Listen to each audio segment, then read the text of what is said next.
Govinda Gopala. Hello my dear friends, आप लोगों का बहुत बहुत स्वागत है बालाजी इंडियन कोर्स में। और जैसा कि हम अभी स्ट्रक्चर पढ़ते आ रहे हैं और स्ट्रक्चर की क्लासेस चल रही हैं हमारी, तो आज हमारा जो है तो क्लास है स्ट्रक्चर का नेक्स्ट पार्ट 4। तो हम स्ट्रक्चर का पार्ट 4 करेंगे हम।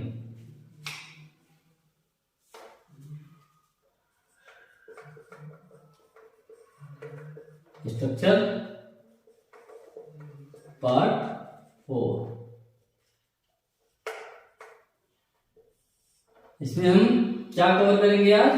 इसमें हमारी आज थोड़ी और इंपॉर्टेंट चीजें हैं, जैसे कि हम स्ट्रक्चर में कैसे उसके मेंबर्स के साथ ऑपरेशंस करवाते हैं, हम स्ट्रक्चर के अंदर स्ट्रक्चर कैसे डिफाइन करते हैं, और एरे कैसे हम यूज करते हैं, स्ट्रक्चर का एरे कैसे यूज करते हैं, ये सारी चीजें हम बताएंगे इसमें। तो हमारा पहला है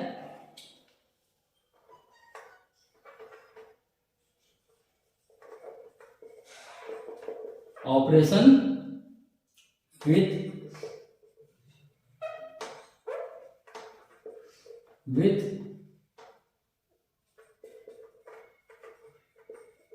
स्ट्रक्चर मेंबर्स। स्ट्रक्चरल मेंबर्स के साथ ऑपरेशंस कैसे होते हैं, हम कैसे कर सकते हैं ऑपरेशन। तो इसमें हमारा क्या है कि हम स्ट्रक्चर के वैल्यूज को पहले मेंबर को गेट करेंगे और उसमें हम वैल्यू इनपुट करेंगे और उसमें ऑपरेशंस करेंगे। कैसे होगा देखिए, जैसे है स्ट्रक्ट, सपोज दैट हमने लिख दिया XYZ, स्ट्रक्चर का नाम लिख दिया हमने, यहाँ पे लिख दिया हमने वेरिएबल, एक इंट ले लिया जिसमें हमने कोई वैल्यू दे दिया, A लिख दिया, एक इंट लिख दिया, फ्लोट लिख दिया, जो भी है, एक B लिख दिया। ठीक है, ये हमारा यहाँ पे स्ट्रक्चर तैयार हो गया और हमने इसको क्लोज कर दिया। अब हम क्या करें कि इसमें हम इनिशियलाइज करते हैं, वैल्यू को करते हैं जैसे हम करते आए हैं। तो struct XYZ rect1 equals to 10 20, 10 और 20 ये हमने इनिशियलाइज कर दिया। अब इसमें वैल्यू आ गया कितना, A इक्वल्स टू कितना हो गया वैसे देखा जाए तो A इक्वल्स टू हो गया 10, B इक्वल्स टू हो गया 20। किसमें? XYZ के A और B में हो गया 10 20। तो हमने यहाँ पे एक ऑब्जेक्ट बनाया जिसमें हमारा क्या हो गया, XYZ का एक ऑब्जेक्ट बन गया, मतलब एक आपका एक पैकेज बन गया, पैकेट बन गया जिसका नाम बन गया रैक। तो rect equals rect1 dot A equals to 10 हो गया, rect2 dot B equals to 20 हो गया। तो अब हम इसमें जब ऑपरेशन करवाएंगे तो कैसे होगा हमारा ऑपरेशन? हमारा ऑपरेशन होगा जैसे मान लीजिए कि हमें एक हमारे पास सम है, कोई वेरिएबल हमने डिफाइन किया हुआ है इंट सम हमने किया हो, तो यहां पे हम क्या लिखेंगे, sum equals to rect1 dot A plus rect1 dot B। तो ये हमारे सम में वैल्यू आ जाएगा, इसमें आ जाएगा 10, A की वैल्यू 10 और B की वैल्यू 20 है। तो 10 plus 20 equals to sum equals to 30। इसको आप आउटपुट लिख लीजिए, प्रिंटफ लिख लीजिए, तो आपका ये प्रिंटफ में आउटपुट आ जाएगा। तो इस तरीके से ये आपका क्या है कि ये हो गया ऑपरेशन विद स्ट्रक्चर। इसमें आप ऐसे भी लिख सकते हैं, जैसे हम प्लस प्लस लिखते हैं तो हम यहाँ पे ऐसे भी लिख सकते हैं, जैसे यहाँ पे हमने मान लीजिए लिख दिया rect1 dot A plus plus, ये मतलब चलना वैसे ही है, बट उसके पहले हम एक ये चीज लिख देंगे डॉट के साथ, उसका नाम, उस स्ट्रक्चर का जो हमने लिया हुआ है, बनाया हुआ है, उसका जो ऑब्जेक्ट बना हुआ है उसका नाम लिख लेंगे बस, और कुछ नहीं करना है। बाकी A प्लस प्लस तो हम पहले भी लिखते थे। अब ये है कि ये A कहाँ है, इस XYZ का A है, और XYZ किस नाम से बनाया है यहाँ पे, सॉरी किस नाम से हो गया है, एक्स वाई जी रेक्ट के नाम से हो गया, रेक्ट 1 के नाम से। अगर हम रेक्ट 2 भी डिफाइन करते हैं तो रेक्ट 2 का हमें रेक्ट 2 लिखना पड़ेगा, rect 2 dot A, rect 2 dot B, इस तरीके से, मतलब मल्टीपल हम कर सकते हैं उसको। तो ये तो हो गया आपका क्या, ऑपरेशन विथ स्ट्रक्चर मेंबर्स। ये बहुत इजी है, जैसा हम ऑपरेशंस करते हैं वैसा ही है। अब हम क्या पढ़ेंगे आगे, एरे ऑफ स्ट्रक्चर।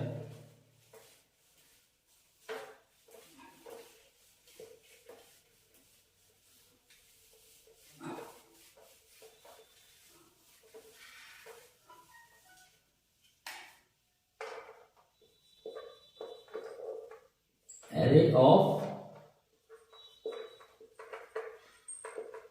स्ट्रक्चर, इसका क्या मतलब, हम स्ट्रक्चर का एरे कैसे तैयार करेंगे। हम स्ट्रक्चर का भी एरे तैयार कर सकते हैं। कैसे, एक पूरा हमारा ऑब्जेक्ट है, उसी को हम पूरा ऑब्जेक्ट को ही हम एरे करते हैं। कैसे करेगा, देखिए हमने लिखा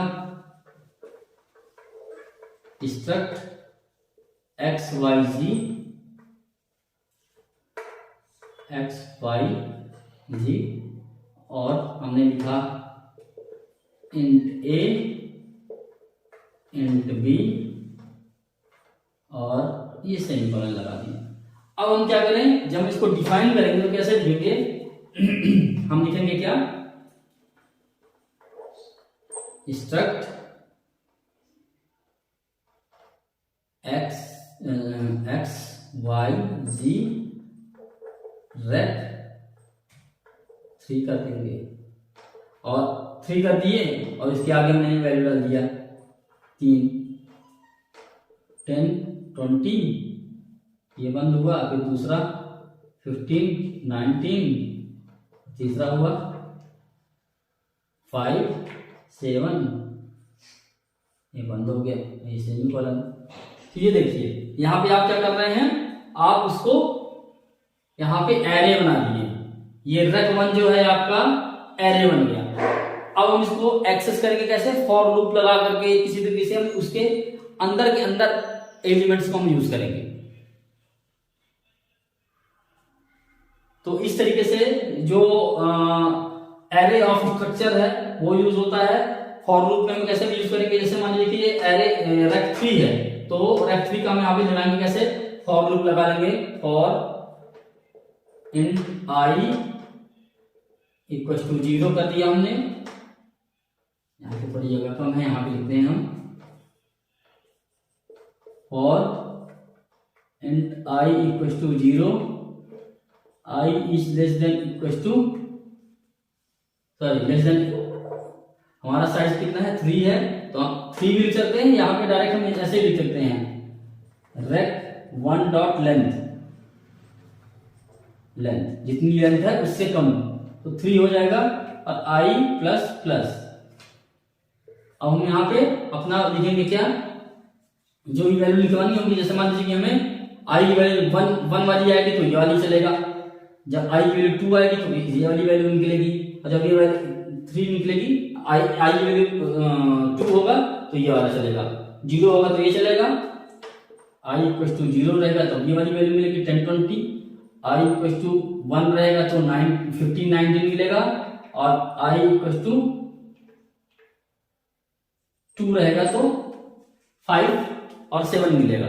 तो अब हम यहाँ पे कर लेते हैं जो भी निकालना है। तो कैसे, अगर मान लीजिए कि हमें कोई एक वैल्यू है इंट नम इक्वल टू हमें 15 चाहिए, 15 चाहिए, तो हम क्या करेंगे, नम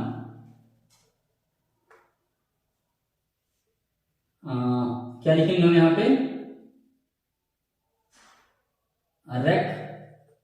रेक्ट 1 डॉट, तो रेक्ट 1 के साथ पहले हम इसको लिखेंगे आई डॉट और ए लिखेंगे।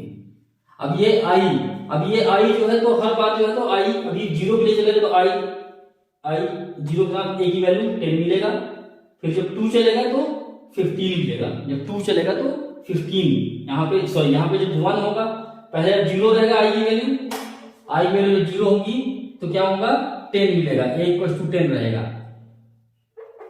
10 रहेगा। और जब 1 होगा तो a इक्वल टू 15 रहेगा। ये देखिए, तो ये इस तरीके से मिलेगा। अब इसको आपको केवल और केवल 15 वाली वैल्यू चाहिए, मतलब आई की मतलब ये कि स्ट्रक्चर का सेकंड रिकॉर्ड जो है उसका हमें ए चाहिए केवल। तो हम यहां लिखेंगे क्या, if condition, if rec 1 i, sorry rec 1 i नहीं, इफ i इक्वल टू 1, क्योंकि 1 के लोकेशन में है, तो हमें ये वाली वैल्यू दे दे, ये वाली वैल्यू तो मिल जाएगा, इजिली मिल जाएगा। मतलब कहने का ये कि हमारा वैसे ही एरे की तरह चलेगा ये, बस इसमें हमें डिक्लेरेशन, इसके जो इनिशियलाइजेशन हम देख रहे हैं वो इनिशियलाइजेशन इस तरीके से है। हमने 3 लिखा है, अगर हमने यहाँ पे 5 लिखे होते तो हम यहाँ पे 5 छोटे छोटे मतलब 5 और ब्लॉक में डालते, मतलब 2 और ब्लॉक डालते हैं वैल्यूज के, तो हमारे 5 वैल्यू कंप्लीट होते हैं। इस तरीके से हमारे जो है, तो ये अभी ये तो हमने इनिशियलाइजेशन करवा दिया डायरेक्टली वैल्यू दे करके। अगर हमें इसका इनपुट करवाना होता, स्कैनअप करवाना होता, तो जैसा मैंने आपको फर्स्ट क्लास में बताया था कैसे हमें स्कैनअप इसका किया जाता है, इसका स्कैन, तो वही फॉर लूप के साथ हम स्कैनअप करवा देते हैं। जैसे फॉर लूप में मैंने बताया था कि हम इनपुट कैसे कर सकते हैं, कितनी तरीके से कर सकते हैं, वैसे ही इसका भी यूज करेंगे, बस इसमें rec 1 डालते चलेंगे डॉट के साथ, बस इतना ही है। तो एरे ऑफ स्ट्रक्चर में हमने ये देख लिया कि एरे के साथ स्ट्रक्चर कैसे काम करेगा, स्ट्रक्चर का एरे हम कैसे करेंगे, ठीक है ना। अब हमारा क्या है, एरे यूजिंग स्ट्रक्चर। तो हमारा क्या है, हमने क्या बताया, एक हमारा हो गया स्ट्रक्चर का हमने एरे बनाया। अब हमारा क्या है, हम क्या बनाते हैं इसका स्ट्रक्चर के जो मेंबर होगा उसका हम एरे बनाते हैं। कैसे होगा,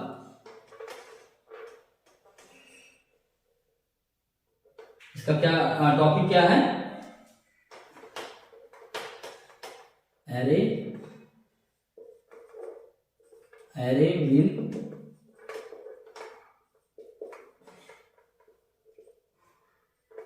स्ट्रक्चर मेंबर्स। स्ट्रक्चर मेंबर के साथ स्ट्रक्चर मेंबर के अंदर कैसे एरे होगा, सिंपल वही है। जैसे कैसे लिखेंगे हमने कैसे लिखा है, स्ट्रक्ट एक्स वाई जी, फिर हमने क्या किया, इंट ए लिखे हैं, तो इसमें क्या कर दें, 5 कर दें, ठीक है। और हम यहां पे इंट बी कर दें, ठीक है। तो ये देखिए एक एरे हमने यहां पे डाल दिया, ये एरे हमने यहां पे डाल दिया। तो इस एरे को हमें अब इनिशियलाइजेशन में डालना है, तो हम इसको कैसे डालेंगे, तो इसमें हमारा क्या होगा कि हम इसका जब यूज करेंगे तो कैसे करेंगे, हम इसका यूज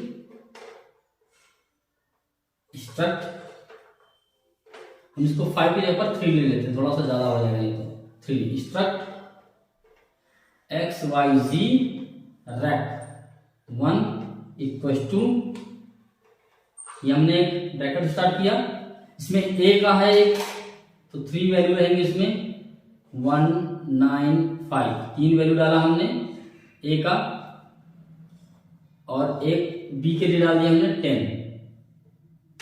तो ये हमारा बन गया इस तरीके से। देखिए हमने डाला, ये 3 वैल्यू डाला हमने, और ये एक बी के लिए डाल दिया 10 जो डाला हमने बी के लिए डाला, और ये ए के लिए डाला हमने 195। इस तरीके से ये इसका इनिशियलाइजेशन हो जाता है। फिर इसको यूज करते रहे, वही फॉर लूप लगाकर हम ए की वैल्यू गेट कर सकते हैं। आई जे का कंसेप्ट यहाँ भी चलेगा, रो कॉलम का जो भी करना है, तो इसमें हम इसका भी एरे बना सकते हैं। अगर हम इसको एरे करते हैं, अगर हम एरे विद इन एरे और एरे भी बना दें, इसको हम 5 कर दें, तो भी चलेगा, क्योंकि इसी स्ट्रक्चर का 5 बार ये लूप कर देगा, ये मतलब रिपीट कर देगा रिकॉर्ड को। तो मतलब ये कि एरे के साथ भी स्ट्रक्चर चलता है, स्ट्रक्चर उसका अंदर भी यूज कर सकते हैं, स्ट्रक्चर को हम स्ट्रक्चर को हम एरे में भी बना सकते हैं, एरे भी ले सकते हैं। अब एक है हमारा लास्ट, इसको मैं आपको बताने जा रहा हूं टॉपिक, वो है हमारा क्या, function, sorry structure with in structure. जैसे मैंने आपको पहले ही बताया था कि स्ट्रक्चर के अंदर भी स्ट्रक्चर हम बना सकते हैं, उसका मैं आपको भी एग्जाम्पल बताता हूं। स्ट्रक्चर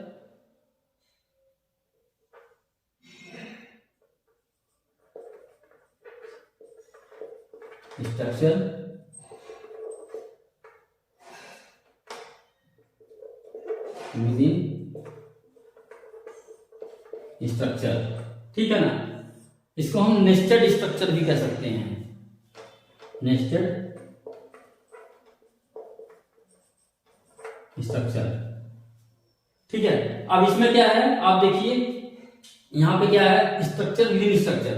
अब हमारा क्या होता है बेसिकली कि जैसा मैंने आपको पहले बताया था कि एक स्टूडेंट है, स्टूडेंट का पूरा रिकॉर्ड होता है प्लस उसका सब्जेक्ट भी होता है, ठीक है ना। तो सब्जेक्ट एक स्टूडेंट के मल्टीपल होते हैं, तो 1 to many रिलेशनशिप में अगर रिकॉर्ड रखने हैं, बनाने हैं, तो हमें इस तरीके से करना पड़ेगा। 1 to many के लिए मतलब 1 to many मतलब एक के नेस्टेड रिकॉर्ड होंगे। तो हम क्या करते हैं इसमें, यहां पे हम इसको लिखते हैं कैसे, आप देखिए यहां पे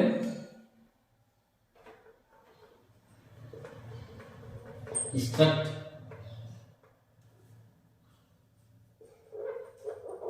स्टूडेंट के नाम से हमने बताया, यहां पे डाला नेम, आईडी डाल दिया, इंट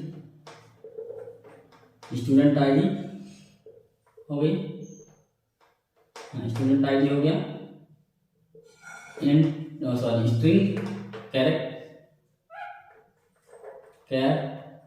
20 नेम हो गया, ठीक है। फिर अगर कुछ इसका और है, रोल नंबर जो भी है, इंट रोल नंबर हो गया। अब इसके बाद उसके सब्जेक्ट्स, तो सब्जेक्ट क्या क्या होंगे, हमने फिर से यहां स्ट्रक्चर लिखा है, STRUCT स्ट्रक्ट सब्जेक्ट, ठीक है। ये हमने स्ट्रक्चर बनाया सब्जेक्ट के लिए, इसमें डाल दिया हमने जितने भी उसके सब्जेक्ट मार्क्स हमने बना दिया, मान लो मार्क्स, सब्जेक्ट मार्क्स। तो हमारे क्या होंगे, जैसे मान लीजिए कि फ्लोट इंग्लिश मार्क, ठीक, फ्लोट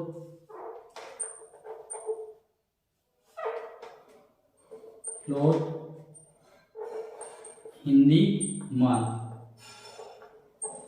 ठीक है। आप इस तरीके से, और साइंस मार्क जो भी है आप लिख लीजिए, और आपका ये हो गया, ये बन गया, और इसके बाद ये बन गया कंप्लीट। अब आप जो है तो आपका ये जब आप लिखेंगे, इसको डिफाइन करेंगे, यहाँ पे यूज करेंगे, तो स्ट्रक्ट यहाँ पे आप क्या लिखेंगे, स्टूडेंट और स्टूडेंट 1, और इसके बाद आप जो वैल्यू लिखेंगे, तो वैल्यू आप लिख सकते हैं इस तरीके से, आईडी लिख दिया आपने 1, नेम लिख दिया हमने XYZ, रोल नंबर लिख दिया 1 2 3, और अब स्टूडेंट का जो मार्क्स है वो आप लिखेंगे इसके अंदर, मार्क्स हिंदी का मार्क्स 10, 20, 10.1 जो भी है, 20.5, 30.0, इस तरीके से जो भी है एज ऑन, और ये 1, इस तरीके से आप इसको इनिशियलाइज कर लेंगे। तो इनका मैं तो हालांकि आपको थोड़ा सा एग्जांपल भी करके दिखाऊंगा कैसे हम कर सकते हैं, छोटे छोटे एग्जांपल कर देंगे, थोड़ा सा आपको और क्लियर हो जाएगा। और जो हमारा स्ट्रक्चर का जो पार्ट है अभी यहाँ पे फिनिश हो जाता है। हमने यहाँ पे थोड़ा थोड़ा करके स्ट्रक्चर के सारे पार्ट्स को हमने पढ़ा दिया है, आपको मैंने बता दिया है कि क्या क्या चीजें कैसे कैसे स्ट्रक्चर होते हैं, कैसे चलते हैं, कैसे काम करते हैं। एक चीज और मैं आपको बता दूं, स्ट्रक्चर को हम एज अ फंक्शन पैरामीटर भी यूज कर सकते हैं। हम स्ट्रक्चर के ऑब्जेक्ट्स बना करके हम पैरामीटर भेज सकते हैं फंक्शन के पैरामीटर में। तो वो मैंने नहीं बताया है, लेकिन ये होता है। अगर आपको चाहिए होगा मेरे से इसको पूछना है या बताना है तो कमेंट में बताइएगा, तो मैं आपको इसको बताऊंगा, इस चीज को करके दिखाऊंगा। लेकिन अभी के लिए मैंने ये स्ट्रक्चर का पार्ट फिनिश कर दिया है, और इसका एक मैं लास्ट और प्रैक्टिकल करके दिखाऊंगा आपको, और उसमें आपको A to Z जो मैंने भी बताया है वो सारा आपको उसमें कैप्चर करके सारा का सारा सिनेरियो दिखाऊंगा, उसमें डिबग करके और थोड़ा सा आपको क्लियर करके बताऊंगा, जिससे आपको पूरी तरीके से समझ में आ जाए। तो गाइस, मुझे उम्मीद है कि आप लोगों को ये समझ में आया होगा। अगर नहीं आया है तो मुझे इस वीडियो के कमेंट में जरूर बताइएगा, मैं आपको दोबारा समझाऊंगा। जिस तरीके से आपको समझ में आया उस तरीके से समझाऊंगा, लेकिन आपको समझना है इस चीज को, क्योंकि आपको आगे हम कुछ चीजें बताएंगे, उन चीजों को आपको समझ करके प्रोग्राम बनाना है। तो गाइस, मेरा यहाँ तक स्ट्रक्चर का सफर खत्म होता है। अब आगे से दूसरा टॉपिक स्टार्ट होगा यूनियन का। तो गाइस, हम नेक्स्ट क्लास में मिलेंगे। पहले तो भी प्रैक्टिकल करके देखेंगे, उस प्रैक्टिकल के बाद हम फिर यूनियन स्टार्ट करेंगे। तो गाइस, तब तक के लिए थैंक यू, बाय बाय।